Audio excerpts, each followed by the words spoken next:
So, apparently, Public Enemy is parting ways with Flavor Flav. You guys remember that Bud Light commercial? I think it was Bud Light where they was like, "Yeah, we're bringing in a flavor expert," and they brought in Flavor Flav.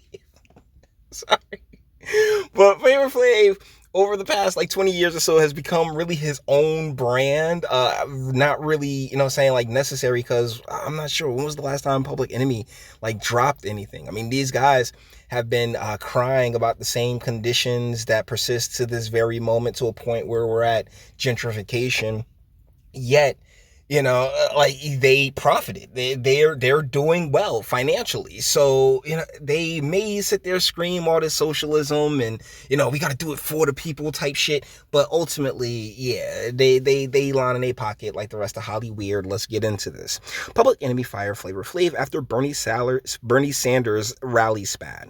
Public Enemy and Public Enemy Radio will be moving forward without Flavor Flav. Group says, "We thank him for his years of service and wish him well." This is written by Daniel Krebs. And I saw this earlier, but I wasn't going to do a video on it until I saw a ton of people on the timeline talking about, well, he was just getting rid of the one to bring in the ignorance, who with Flavor Flav, right? They're talking about him being the one to bring in ignorance, when in reality, that's all it's been. It's been the big distraction, a means, an outlet, if you would say, to sit there and say, oh man, yeah, these conditions that have done absolutely nothing but worsen over the last 40 years, yeah, they suck.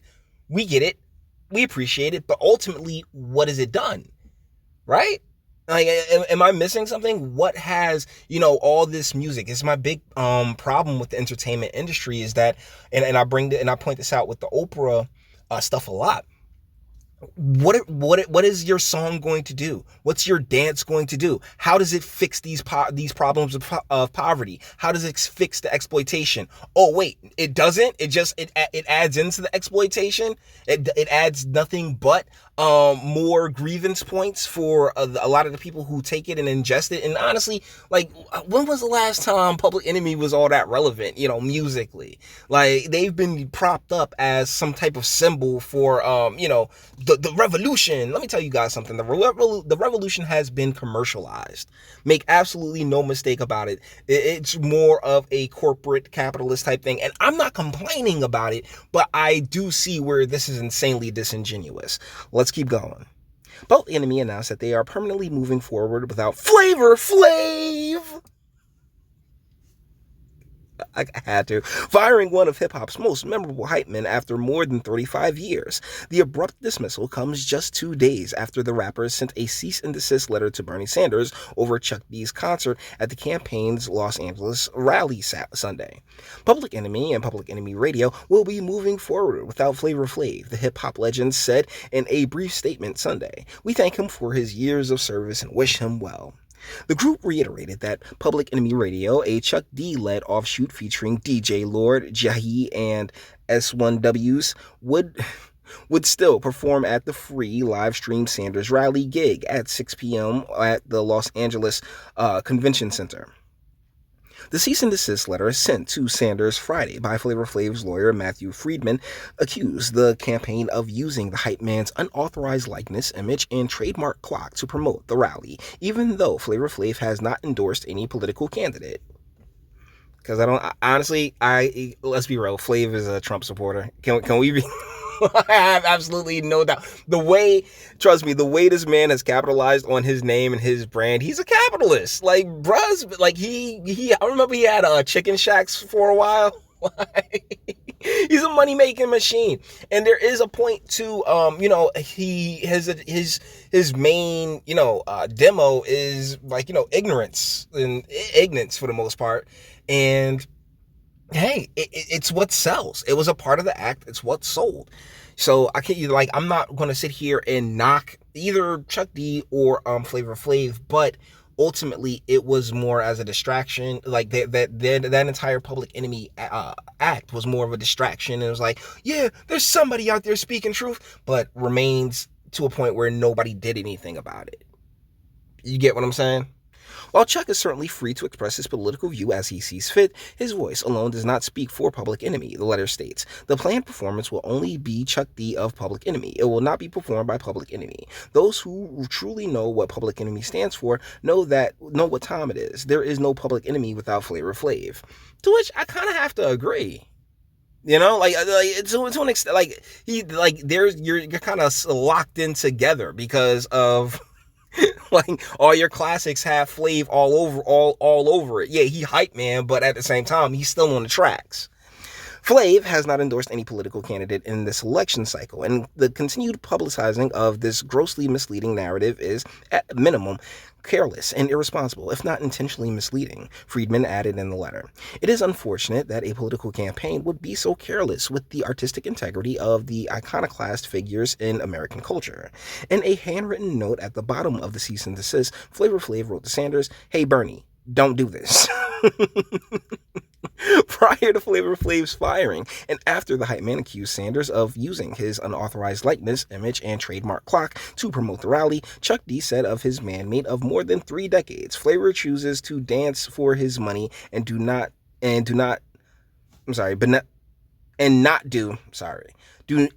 do benevolent work like this. He has a year to get his act together and get himself straight, or he's out. So wait, he didn't kick him out? I'm confused. Because now I'm confused because he has a year. Yeah. I know I kind of tripped up at the whole benevolent thing, but once again, you're using the term benevolent to describe, your concert here, Chuck D. Dude, golly, that's a lot of boomer energy coming off of Chuck D. I'm not even gonna lie. Dude is, one thing about Flav, I think Flav is a little timeless, whereas Chuck D being far more mellow, I think, he's kind of gotten a little bit of a big head in his old age because a lot of people fight the powers that be. It's such a iconic song that was used in so many different tracks and stuff that maybe the guy's probably feeling himself a little bit too much because that's the thing. And not do benevolent work like this. Benevolent, really, my G? Really, that's the terminology you're using here? That's the word you're using? That's a little pretentious, don't you think? A lawyer for Chuck D added, from a legal standpoint, Chuck could perform as Public Enemy if he ever wanted to. He is the sole owner of the Public Enemy trademark. He originally drew the logo himself in the mid-'80s. It is also the creative visionary and the group's primary songwriter, having written Flavor's most memorable lines. Taking to Twitter Sunday afternoon, Chuck D clarified that the Sanders issue was not the only reason the group fired the hype man. My last straw was long ago. Then why are you doing it now? Okay, this is why it's bullshit. This is how you know it's bullshit. Because, my last straw was long ago. Then it clearly wasn't your last straw. Right? Am I losing it? It clearly wasn't your last straw, Chuck D. You're wrong, dude. You really are. He wrote, "It's not about Bernie with Flav. He don't know the difference between Barry Sanders or Bernie Sanders. He don't know either." So now he's insulting the man's intelligence. Even though, I really think that to an extent, Flav can't be he plays a buffoon, but I don't think he has issues with drugs and the like. But I really don't think he's an unintelligent man. I don't think you can be when you've been able to, capitalize on your brand the way that he has. He don't know either. Flav refused to support Sankofa after Harry Belafonte inducted us. He don't do that. Sankofa, a grassroots organizer founded by Belafonte, focus on issues of injustice that disproportionately affect the disenfranchised, the oppressed, and the underserved, which, left unaddressed, will continue to impact the lives of too many individuals and remain a scar on our nation's moral character. So are you ending the drug war? Are you pushing for industry in urban spaces? Because unless you're doing that and trying to create the type of environment where people can prosper, then guess what? Fuck you. I don't want to hear anything you got to say there, champ. Following the Sanders rally, Chuck D further addressed the split. If there was a money bag, Flava would have been there front and center. He will not do free benefit shows, he wrote. Yeah, asking a man to work for free. I'm just saying. I built Public Enemy radio, so it does benefits and fundraisers. He said he's never going to do them. So his refusal to do Harry Belafonte's Many Rivers to Cross Festival in Atlanta 2016 was my last time. I built Enemy Radio to get far away from that ridiculousness. Legal issues had been simmering between Flavor Flav and his fellow Public Enemy bandmates for years when Flavor Flav sued Chuck D and the group's business management firm in 2017 over unpaid profits. This action involves the usurpation of money and property rights from plaintiff William J. Drayton, known as Flavor Flav. The suit stated, despite Drayton's position in Public Enemy, the group's management and related companies have for years attempted to minimize his role in the Public Enemy business, while continuing to rely upon Drayton's fame and his persona to market the brand. Which is true.